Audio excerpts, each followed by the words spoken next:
देखिए जी, मैं उम्मीद ऐसी करता हूँ कि टेस्ट आप लोगों ने बढ़िया किया होगा। तो आज हम लोग सॉल्यूशन उसके डिस्कस कर लेते हैं। तो टेस्ट अपना था कॉम्प्लेक्स और वेक्टर का। तो देखिए जी, दोनों ही टॉपिक आपके मैं बात करूँ तो काफ़ी छोटे टॉपिक हैं और आप दोनों का वेटेज देखेंगे तो सर वेक्टर का अराउंड 60 चलता है और कॉम्प्लेक्स का आपका अराउंड 50 चलता है। पेपर सेकंड का है, आप जानते हैं कॉम्प्लेक्स, और वेक्टर आपका पेपर 1 का है।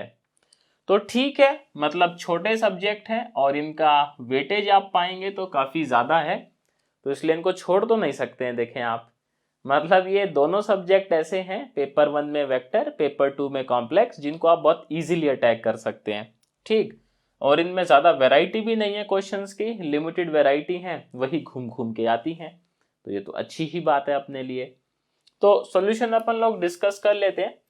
फर्स्ट का ए पार्ट देखते हैं जी, क्या अपने से कहना चाह रहा है, उसके बाद उसको अपन सॉल्व करवाएंगे।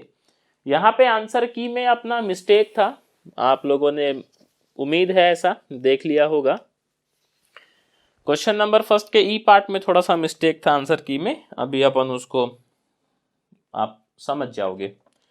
आप देखें यहाँ पे जो फर्स्ट क्वेश्चन है वो आपका कॉम्प्लेक्स एनालिसिस से है और कहता है कि u आपका ये गिवन है e का power x x cos y minus y sin y, ऐसा कह रहा है अपने को। ऐसा कहने के बाद बोलता है कि जी आप एनालिटिक फंक्शन बता ही दे, है कि नहीं है जी। तो एनालिटिक फंक्शन अपने से पूछा जा रहा है। इसमें ना देखें दो मेथड है इसको सॉल्व करने के। तो मैं हालांकि दूसरा मेथड तो अभी अपन डिस्कस नहीं करेंगे, बट मैं आपको अप्रोच बता देता हूँ उसमें क्या अप्रोच रहता है अपना। देखें हमारे पास ना थ्योरम है, थ्योरम ये कहता है कि अगर आपका एनालिटिक फंक्शन है तो u का हार्मोनिक कॉन्जुगेट v होगा। अब मैं ऐसा मान के चल रहा हूं सर हार्मोनिक कॉन्जुगेट आपको पता होगा। तो अगर आपको कभी u गिवन रहे और आपसे v पूछ लिया जाए, मतलब पूरा fz ना पूछा जाए, आपसे केवल v पूछ लिया जाए, then for that purpose we have differential equation method. आप देखें सर ऐसी स्थिति में आप कौन सा मेथड लगाएंगे जी, differential equation method. Differential equation method में बेसिकली हम जो है वो CR इक्वेशंस का यूज करते हैं, CR stands for Cauchy Riemann equations, उनका यूज करते हैं और अपने पास एक एग्जैक्ट डिफरेंशियल इक्वेशन बनता है जिसका अपन सॉल्यूशन जो है वो पाते हैं कि V आता है। समझ गए सर आप बात को। इसका YouTube चैनल पे अपने वीडियो भी आपको मिल जाएगा कि अगर आपको U गिवन है तो ऐसी स्थिति में अगर केवल आपसे ये पूछ लिया जाए कि जी आप इसका क्या बता दें सर, हार्मोनिक कॉन्जुगेट बता दें, दैट इज V, तो आप डिफरेंशियल इक्वेशन मेथड को फॉलो करें। बट अगर आपसे ये पूछा जाए कि जी आप एनालिटिक फंक्शन ही बता दें, मतलब आपसे fz ही पूछ लिया गया हो, then in that case sir differential equation method लगाना बहुत लेंदी पड़ता है, जो कि पहले उससे v आएगा, फिर आप u प्लस आयोटा v करेंगे, फिर उसको z की शक्ल में रिड्यूस करेंगे, तो काफ़ी टाइम लग जाता है। उस पर्पस के लिए अपने पास दूसरा मेथड है कि सीधा जो अपने को fz निकाल के दे, और उस मेथड का नाम है मिलने थॉमसन मेथड। क्या नाम है जी, मिलने थॉमसन मेथड। तो वही मेथड अपन लोग यहाँ पर आजमाएंगे और आंसर की में भी वही मेथड आपको देखने को मिला होगा। आप देखें मिलने थॉमसन मेथड में सबसे पहले हमें इसका x के रिस्पेक्ट में डेरिवेटिव चाहिए। So let's compute the derivative of u with respect to x। पहले देखें जी इसका डेरिवेटिव कर लेते हैं और ये आपका एज इट इज रहेगा। सो x cos y minus y sin y, very good.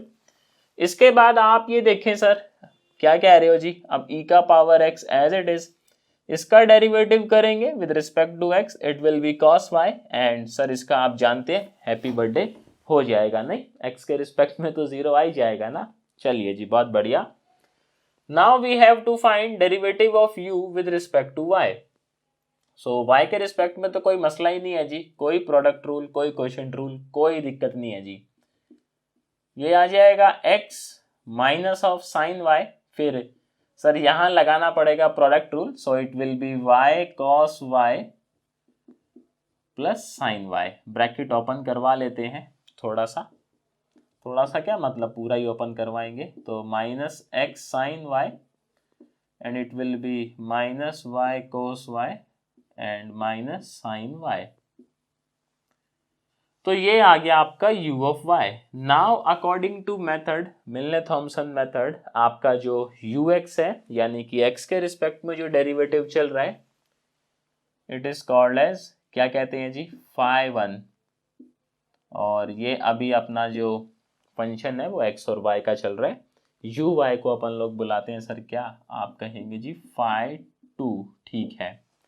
मिलने थॉमसन मेथड ये कहता है दैट fz जो है वो आ जाएगा phi1 z, 0 dz minus iota, very good, phi2 z, 0 dz. कहता है जी अगर आप इस इंटीग्रल को इवेल्युएट करवा लेते हैं तो आप ये पाएंगे कि आपके पास fz आ चुका है. तो क्या कहते हो भाई, करें कार्रवाई? चलिए बहुत बढ़िया. तो सर आपका phi1 जो है वो ये है, जहां जहां x है वहां वहां z, जहां जहां y है वहां वहां हैप्पी बर्थडे. चलिए जी पुट करवाते हैं. So it will B e का पावर z, x की जगह z, y की जगह 0, y की जगह 0 प्लस x की जगह z, y की जगह 0 और dz, y की जगह पे 0 और dz. ठीक है जी. अब आप यहां आ जाएं. सो ये हो जाएगा minus iota, very good. Sir phi2 देखें आपका ये चल रहा है, x की जगह पे क्या लिखेंगे बोलिए, तो z लिखेंगे और ये हो जाएगा माइनस z साइन ऑफ 0. देखें मैं पुट करता चल रहा हूं सो दैट मेरे से कोई मिस्टेक ना हो जाए, क्योंकि जब हम ये पुट करते हैं ना डायरेक्ट, आमतौर पर ऐसा होता है सर, जल्दीबाजी में मिस्टेक हो जाता है. वो कहते हैं ना कि ओवर एक्साइटमेंट जो है वो मार देती है, वही वाली बात है. तो ज़्यादा सेफर ये है कि आप पुट करवाते चलें. और ये माइनस कितना आ जाएगा जी, साइन ऑफ 0, और सारा एक्सपोनेंट के साथ ही था तो ठीक ही है, तो dz लग जाएगा. ठीक है जी, मामला बढ़िया चल रहा है. आप देखें सर ये तो 0 है, ये भी 0 है, ये भी 0 है, तो सर ये वाला पार्ट क्या आ जाएगा, आपके मन में आएगा सवाल, 0 आएगा. अच्छा, जब मिलने थॉमसन मेथड लगाते हैं तो साथ में एक कांस्टेंट भी चिपकाते हैं. क्या भी लगाते हैं सर, एक कांस्टेंट भी चिपकाते हैं. तो कांस्टेंट महाराज को काहे नाराज किए, चिपका देते हैं जी, अपना क्या ही जा रहा है. चलिए, सो अपना जो fz है वो क्या बच गया, e का पावर z. सर यहाँ से कॉमन ले लें, ये आ जाएगा z, ये बच जाएगा +1 और ये हो जाएगा dz. Very good sir, by part का केस है जी. So it will be ez z + 1 minus ez, ऐसा आ जाएगा, प्लस में c. क्या कहते हो भैया, आ जाएगा ना ऐसा. ये कितना हो जाएगा, देखें ez से ez कट जाएगा, it will B z ez + c. So if real part of the analytic function is given by you, तो आपका देखें सर जो fz है वो क्या है, z ez प्लस में c. मिलने थॉमसन मेथड का सबसे बड़ा एडवांटेज क्या है कि इसमें जो आंसर है वो सीधा z की शक्ल में आता है. डिफरेंशियल इक्वेशन से जाते पहले इतना ही तो आपको काम लगता, मतलब इससे ज्यादा ही थोड़ा सा लगता है. डिफरेंशियल इक्वेशन मेथड से अपन लोग v निकाल लेते हैं, v that is imaginary part. But फिर आप लिखेंगे सर fz क्या होता है, u प्लस आयोटा v, ऐसा ही तो होता है. सर ऐसी स्थिति में आप पाएंगे फिर उसको z में रिड्यूस करवाने में ना हालत टाइट हो जाती है. तो ज़्यादा बेटर है कि आपको अगर u देके सीधा fz पूछा गया है देन यूज मिलने थॉमसन मेथड. अगर u देके सर v पूछा गया है that in case use differential equation method. और आप ये भी देखें सर v देके आपसे fz पूछ ले तब भी आप मिलने थॉमसन लगा ही सकते हैं सर, क्या दिक्कत है. समझ रहे हैं ना बात को, वेरी गुड. तो उम्मीद करता हूँ आपको ये मेथड और इसको किस तरीके से यूज करना है ये क्लियर हो गया होगा. बाकी अनुमान मेरा ऐसा है कि आप लोग उस्ताद तो हैं ही, देखें ये आपने पढ़ा होगा पहले से, नहीं भी पढ़ा होगा तो अभी पढ़ लेंगे, उसमें ऐसा क्या है, कोई रॉकेट साइंस थोड़ी है, सिंपल मेथड है एंड दैट्स इट. चलिए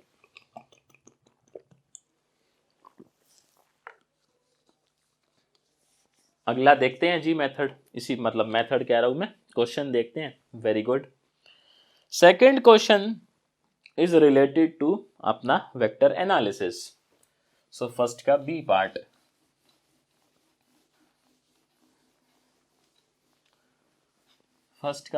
देखते हैं क्या कुछ माहौल बनता है। फर्स्ट का बी पार्ट देखें सर, आपका जो है वो वेक्टर एनालिसिस के अंदर आपके कुछ प्रूफ दैट करके क्वेश्चंस आते हैं। मेन एग्जाम में भी आप देखेंगे तो लगभग हर साल आपको एक 10 मार्क में मिल जाएगा प्रूफ दैट करके। और डाइवर्जेंस पर ग्रेडियंट इन पे तो आता ही है। कहता है प्रूफ करें divergence of gradient of R का power n is equals to n plus 1 R का पावर n माइनस 2। ठीक है जी, करवाते ही है प्रूफ। आप ये देखें सर, यहाँ पे हमारे पास LHS उठाते हैं, टेक LHS। अच्छा, यहाँ पे आप ना ये समझना कि एग्जाम में जैसे अभी ग्रेडियंट है सर इसका, तो आप समझ सकते हैं ग्रेडियंट स्केलर का ही निकाला जाता है, वेक्टर का तो नहीं निकाल सकते। तो आर का पावर n क्या रहा होगा, एक स्केलर रहा होगा। एग्जाम में क्या होगा, आपको जो स्केलर है वो थोड़े हल्के, मतलब उससे नॉर्मल आप बोल सकते हैं, अल्फ़ाबेट से दिया रहता है। वहीं पे अगर कोई वेक्टर होता है तो सर उसको बोल्ड बनाया जाता है, सो दैट पढ़ने वाला ये समझ सके कि यहाँ पर ये वेक्टर है। और ज़्यादा सेफर साइड ये है कि आप वेक्टर पे एरो बना दें, अपना क्या जा रहा है। देखिए एरो बनाने में कोई नुकसान तो है नहीं, बट उसे पढ़ने वाले को एक क्लियरिटी लग जाता है कि भैया सामने वाली पार्टी वेक्टर की बात कर रही है। चलिए जी, बहुत बढ़िया। LHS उठाएंगे, सो ये हो जाएगा अपना divergence of gradient of R की पावर n।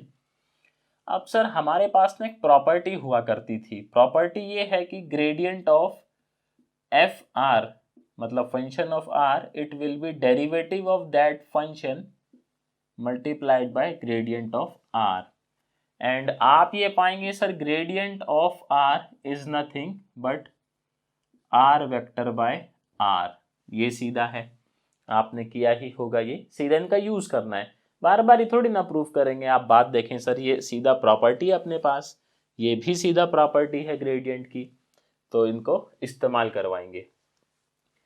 यहाँ पर r जो है ना, r जो है वो मान के चलें कि r स्क्वायर आपका ये रहा होगा x square y square z square. अगर r वेक्टर आपको कुछ गिवन है तो वेल एंड गुड है, नहीं गिवन है तो आप उसको मान के चलेंगे xi प्लस वाई जे प्लस में जेड के, जो कि हम लोग चलते ही हैं लेके।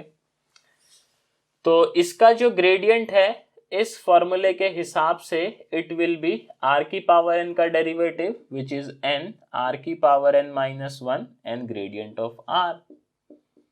आप देखें सर ये हो जाएगा डाइवर्जेंस ऑफ n आर की power n minus 1 r vector by r। ठीक है जी, और मैं कह रहा हूं जी पावर सेट करवा लें इसकी तो ये हो जाएगा n r का पावर n माइनस 2 r वेक्टर। Very good. आप ये देखें sir, again we have property of divergence, the divergence of some scalar multiplied by vector it will be. इसको आप इस तरीके से ध्यान रखें सर, स्केलर का देखो डाइवर्जेंस तो होगा नहीं, स्केलर का बेचारे का क्या आता है, आप कहेंगे जी ग्रेडियंट आता है ना, गरीब आदमी है क्या करे। फिर डॉट ए वेक्टर प्लस में, अब ए वेक्टर का बारी आएगा लेकिन ये तो वेक्टर है, सो इसका निकालेंगे महाराज का divergence and multiplied by scalar. ये वाला जो आपका आइडेंटिटी है सर 90% से ज़्यादा क्वेश्चंस में यूज होता है, तो इसको भूलना नहीं है, याद रखना है, ध्यान रखना। This identity is very important for proof that type questions, तो इसको आप याद रखिएगा, मैं तो यही कहूँगा। यहाँ पे आप देखें सर ये पूरा स्केलर है एक, और आपका ये वेक्टर है। n तो बेचारा वैसे भी कांस्टेंट है, तो इसको बाहर ले लो, की फर्क पैंदा है, n बाहर आ जाएगा, अंदर बचेगा r का power n minus 2 r vector. ये स्केलर है जी, ये वेक्टर है जी, आइडेंटिटी आपके सामने है, मैं तो कह रहा हूँ जी कार्रवाई बैठा दें आप। सो n मल्टीप्लाई में है, अपने पास आएगा सबसे पहले ग्रेडियंट ऑफ r का power n minus 2, very good, dot r, फिर आएगा प्लस में divergence of r and multiplied by, बोलिए तो सर r का पावर n माइनस 2। अरे वाह, मौज कर दी। अब यहां पे देखें sir, again we have a property that gradient of f of r will be f dash r multiplied by gradient of R. Sir इसका डेरिवेटिव कर दें, कितना आ जाएगा n, बोलिए तो, अरे बोल दो भाई, ये हो जाएगा n-2 r का power n-3। Very good. Now gradient of r, dot में आ गया आपका r। Sir what is the value of gradient of r? It is nothing but 3। आप देखें सर इसका वैल्यू कितना रहता है, इसका वैल्यू रहता है 3। कैसे आता है सर? आप ये रहा, कहाँ चला गया आर वेक्टर, ये होता है ना, देखिए इसका आप निकाल लें जरा डाइवर्जेंस, तो आप पाएंगे वो 3 ही आएगा। ठीक है जी, सीधा लिख सकते हो साइड में कि आर का जो डाइवर्जेंस है वो 3 होता है।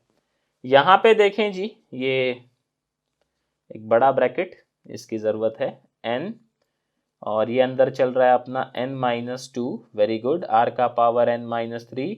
What is the gradient of r? It is r vector by r dot r।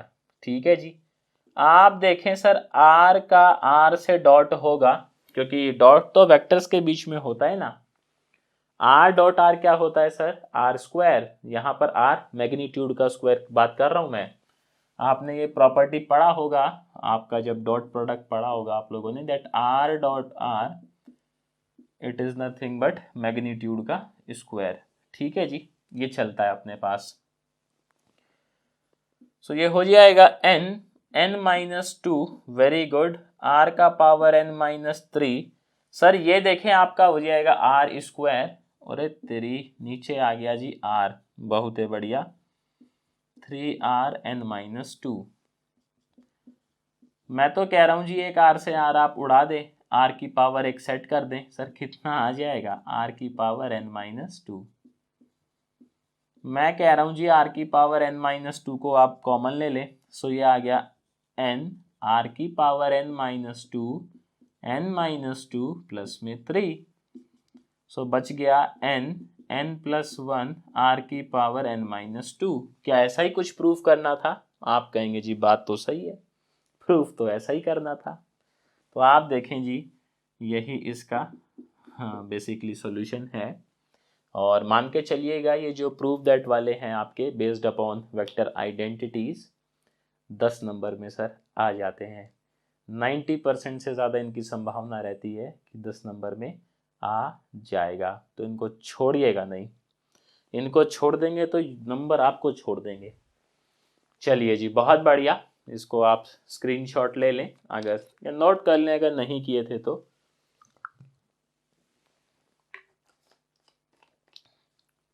आगे देखते हैं। अगला जो सवाल है वो आपका वेक्टर कॉम्प्लेक्स से है।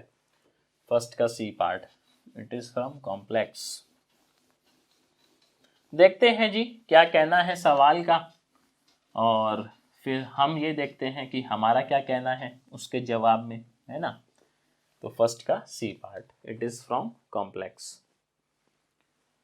मैं पढ़ता हूं जी क्वेश्चन क्या कहता है, और फिर उसका अपन लोग सॉल्यूशन करने का कोशिश करेंगे, तो कुछ बात बनेगा। बेसिकली ये थियरम है कॉम्प्लेक्स का।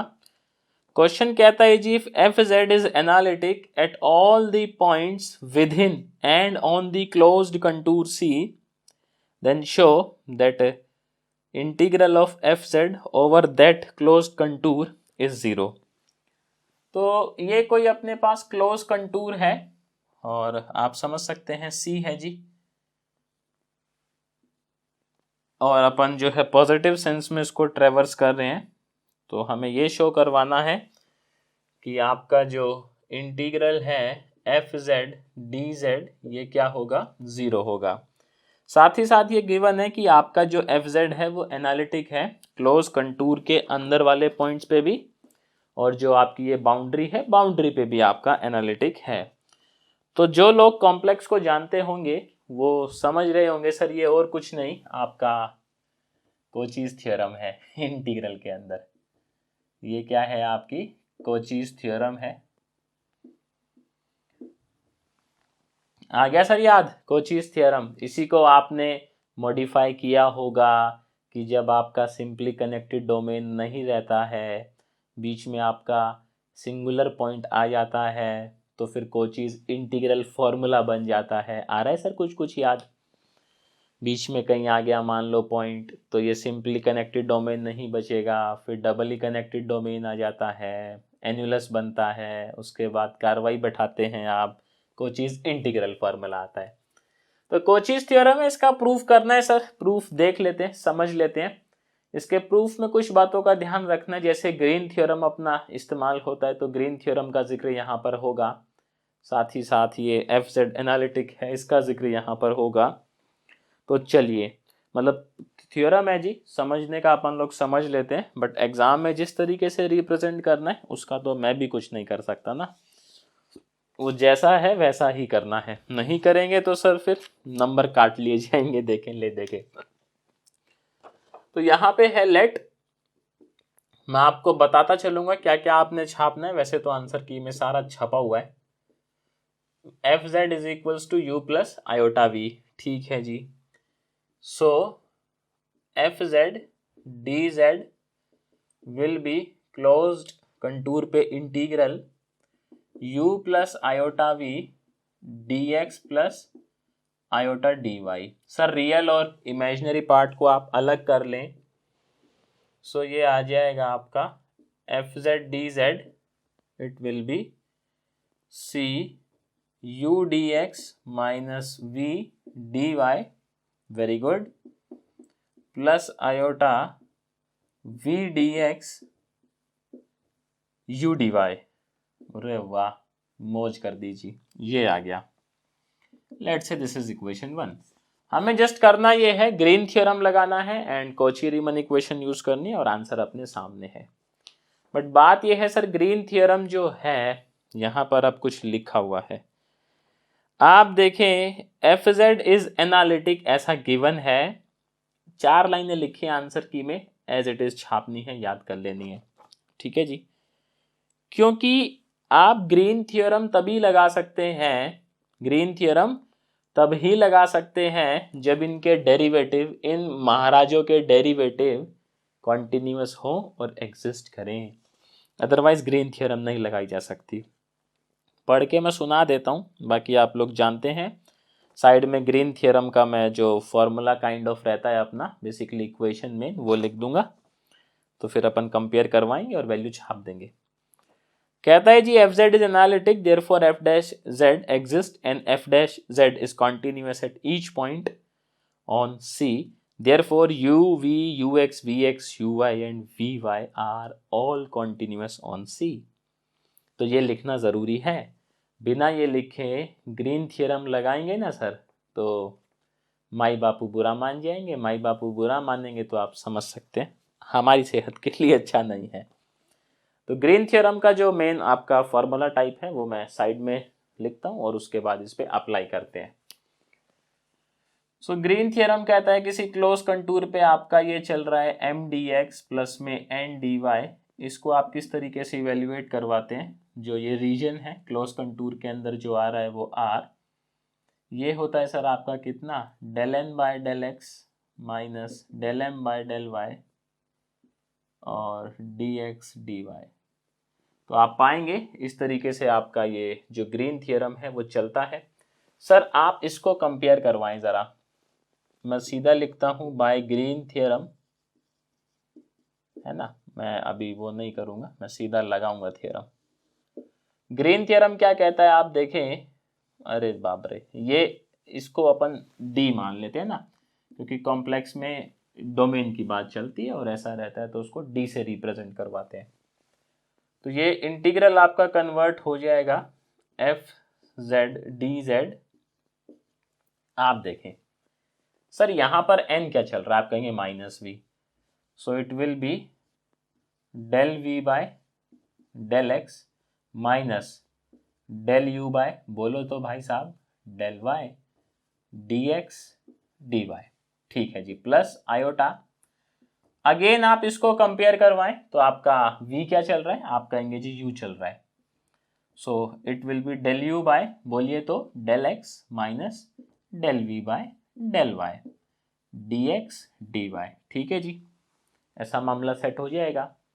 अब आप देखें क्योंकि फंक्शन एनालिटिक था, तो फंक्शन एनालिटिक होता है तो कोची रीमन इक्वेशंस को होल्ड करता है।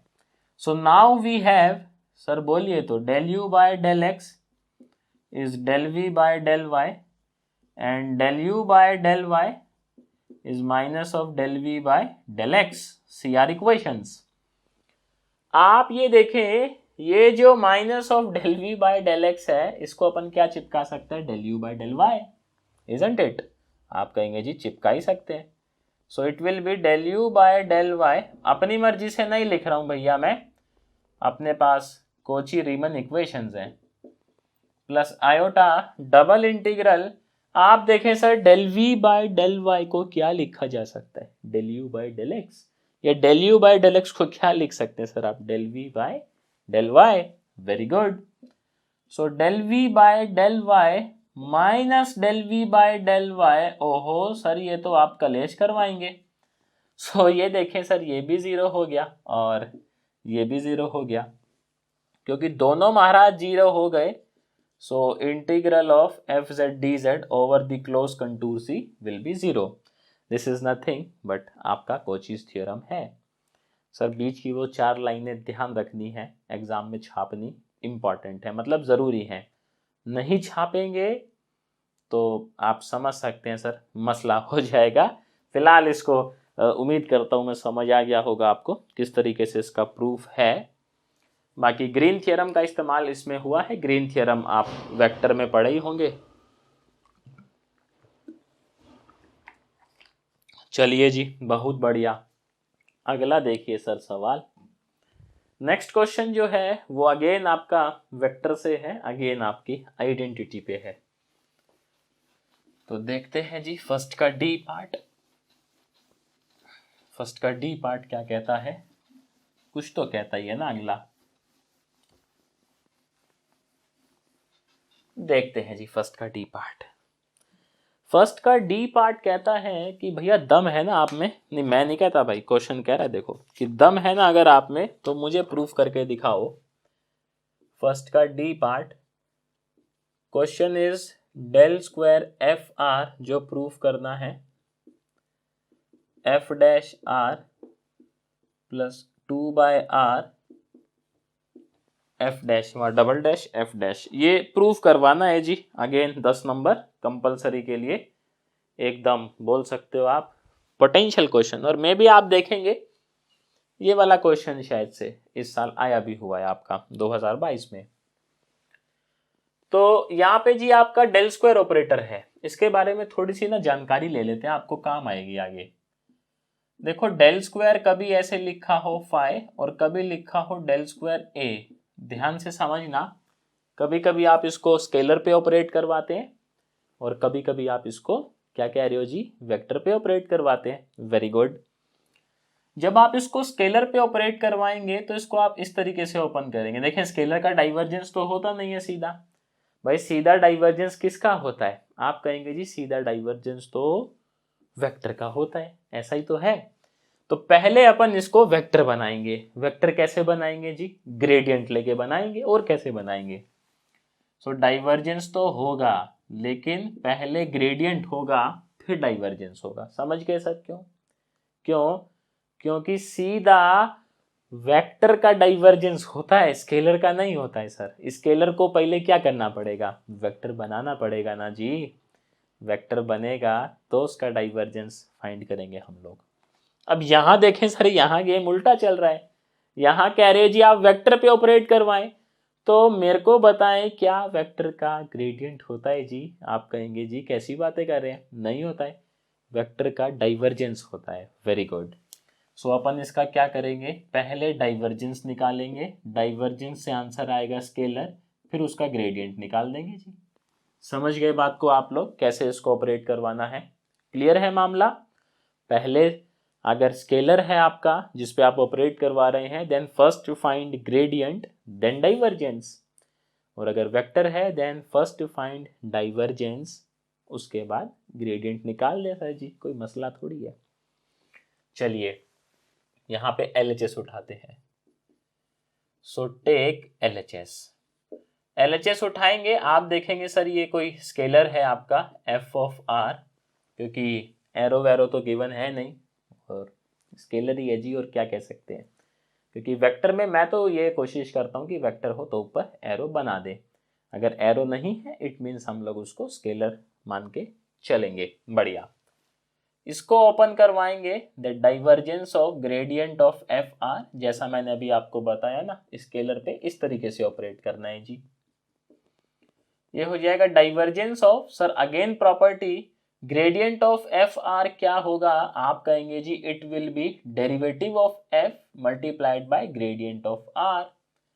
वेरी गुड सर, आप ये देखें, ओहो ग्रेडियंट ऑफ आर क्या होता है, ये होता है ना जी। So divergence of F dash R by R, R vector. Sir property लगेगा ना, यहाँ पर कौन सा प्रॉपर्टी लगाएंगे बोलिए तो, divergence of scalar multiplied bye a vector. अभी लिखे थे कि फाई है जी, उसका तो डाइवर्जेंस आ नहीं सकता है, तो उसका क्या लेते हैं, ग्रेडियंट। और आप देखें सर ए है, ए का तो सीधा क्या आ जाएगा बोलिए तो, ग्रेडियंट आ जाएगा क्या, नहीं डाइवर्जेंस, डाइवर्जेंस आ जाएगा जी, और डाइवर्जेंस आ जाएगा जी फिर फाई से मल्टीप्लाई करवा देंगे। ठीक है जी, बढ़िया। तो ये लगाए आइडेंटिटी। सो ये आपका किस तरीके से ओपन होगा, ये हो जाएगा divergence of F dash R by R dot R vector plus divergence of R multiplied by F dash R by R vector. Sir again यहाँ प्रॉपर्टी लगेगी, कौन सी वाली, ये वाली देखें, that gradient of F of R is nothing but derivative of F of R multiplied by gradient of R. Sir अभी हमारे लिए फंक्शन ये पूरा है, क्या है जी फंक्शन, आप कहेंगे पूरा है, तो पहले इसका डेरिवेटिव लेना पड़ेगा। मैं डेरिवेटिव प्रोडक्ट रूल लेके करूंगा, मतलब एफ डैश आर और 1/r करके, ठीक है ना। तो आप देखें सर, इसका डेरिवेटिव लेंगे तो प्रोडक्ट रूल लगेगा for sure. F dash R का डेरिवेटिव करेंगे, so F double dash R by R, 1/r का करेंगे तो -1/r का स्क्वायर, ऐसा आ जाएगा ना, मल्टीप्लाई में ग्रेडियंट ऑफ आर, और बाहर डॉट में चल रहा है आर वेक्टर।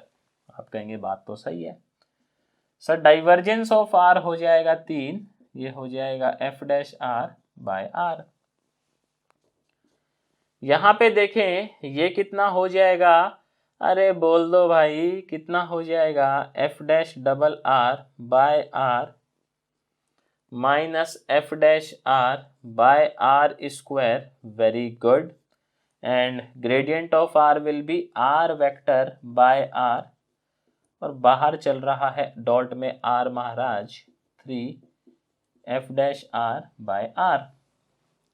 आप देखें सर, आर का आर से डॉट करेंगे, है ना, सुर से सुर मिल जाए तो माहौल बन जाए, तो यहाँ पे आप देखेंगे ये आपका आर स्क्वायर बन जाएगा, जो कि बात सही भी है।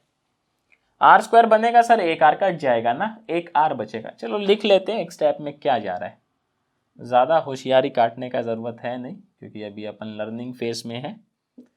जब चैंप बन जाएंगे ना चैंप, फिर करेंगे इसको हवाई हवा में सॉल्व, और फिर नंबर भी आएंगे हवा हवा वाले, तो स्टेप स्किप नहीं करने हैं ना, वरना सर मसला हो सकता है।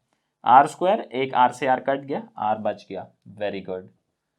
सो 3f(r) बाय आर, अच्छा डैश है एक, आर को खोल दें सर, ये हो जाएगा F double dash R, F dash R by R 3f dash R by R. Sir set कर दे, मैं तो कह रहा हूँ।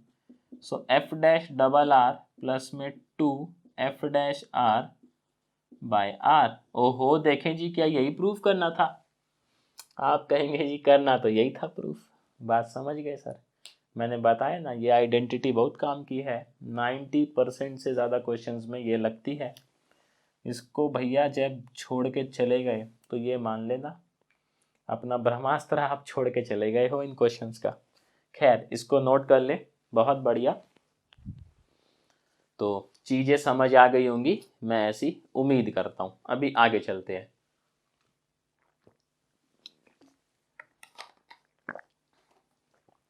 अब फर्स्ट का ई पार्ट देखें सर। फर्स्ट का ई पार्ट है एकदम ललन टॉप, जो कि आंसर की में गलत है। तो देखते हैं जी क्या है फर्स्ट का ई पार्ट। अगेन आपका कॉम्प्लेक्स का क्वेश्चन है इंटीग्रल का। इसको भी आप दो तरीके से कर सकते हैं। फर्स्ट मेथड जो है आपका कोचीज integral formula and second method is by calculus of residue. फिलहाल मैं कैलकुलस ऑफ रेजिड्यू से करूंगा और मैं आपको भी यही रिकमेंड करूंगा, क्योंकि एग्जाम में जब क्वेश्चन आता है तो वहां कहीं मेंशन नहीं होता कि आप इसको सॉल्व करें by using Cauchy's integral formula या by using calculus of residue. Calculus of residue का फायदा एक है कि इससे प्रैक्टिस बना रहता है सर, और आप जानते हैं कि कैलकुलस ऑफ रेजिड्यू पे अपने पास 15 और 20 नंबर में क्वेश्चन आता है, इवेल्युएशन ऑफ रियल इंटीग्रल आता है ना, तो आप समझदार हैं ही। इसलिए मैं तो आपको यही रिकमेंड करूंगा कि आप कैलकुलस ऑफ रेजिड्यू वाला जो मेथड है उसको प्रेफर करें ओवर कोचीज इंटीग्रल फॉर्मूला। बाकी क्वेश्चन दोनों से सॉल्व किया जा सकता है, ये दोनों से आंसर सेम ही आने वाला है, तो कोई घबराने की बात नहीं है। कंटूर दे दिया है जी, यहाँ पे आपका एक सर्कल है, सर्कल सेंटर है जिसका 0 0 और जिसका रेडियस चल रहा है 3। तो जब भी आप इस तरीके के क्वेश्चन करें, इट इज एडवाइजेबल कि आप साइड में कंटूर बना के दिखा दें। तो ये कंटूर है और तेरी सर्कल थोड़ा सा बनाते हैं यार, ये तो एलिप्स टाइप बन गया, नहीं ऐसे तो मामला गड़बड़ हो जाएगा, क्यों उस्ताद जी। चलिए जी बहुत बढ़िया। तो आप देखें यहाँ पर अपन सर्कल बना लेते हैं और सेंटर 0 0 पे है भैया, और रेडियस इसका चल रहा है 3। कितना चल लिया है जी? 3 चल लिया है। बढ़िया। सबसे पहले आप क्या करेंगे, इसको आप fz मान लेंगे, लेट fz।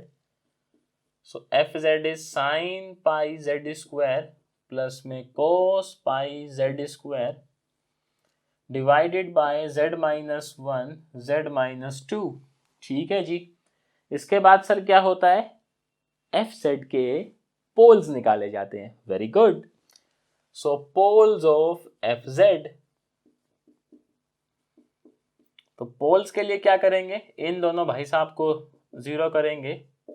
तो आप देख रहे हैं, अच्छा क्वेश्चन यही था ना, z माइनस 1 z प्लस 2 है सर अपने, मैं यहाँ माइनस लिख के बैठा हूँ जी, मसला हो जाएगा ऐसे तो z प्लस 2 था क्वेश्चन में, z माइनस 1 और नीचे z प्लस 2। सही है।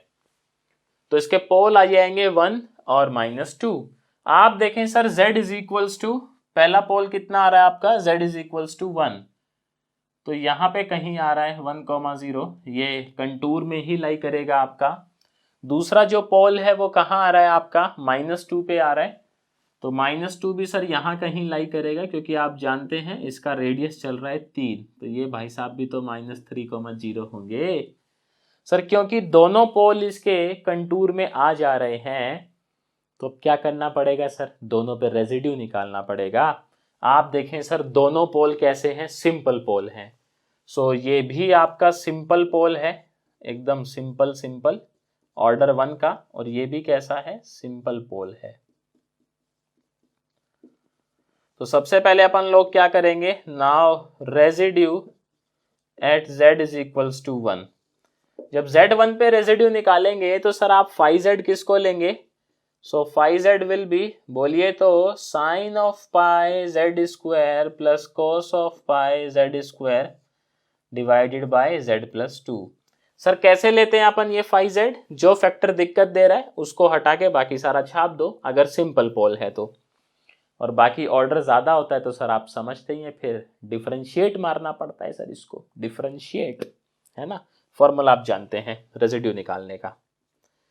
तो ये फाई z आ गया जी, z1 पुट कर दें, सो ये आ जाएगा आपका साइन ऑफ पाई प्लस में कोस ऑफ पाई, बोलो जरा भाई 1 प्लस 2, है ना, ज्यादा फास्ट कैलकुलेशन हो जाएगी वरना 3 लिख दूंगा तो, सो इट विल बी -1/3।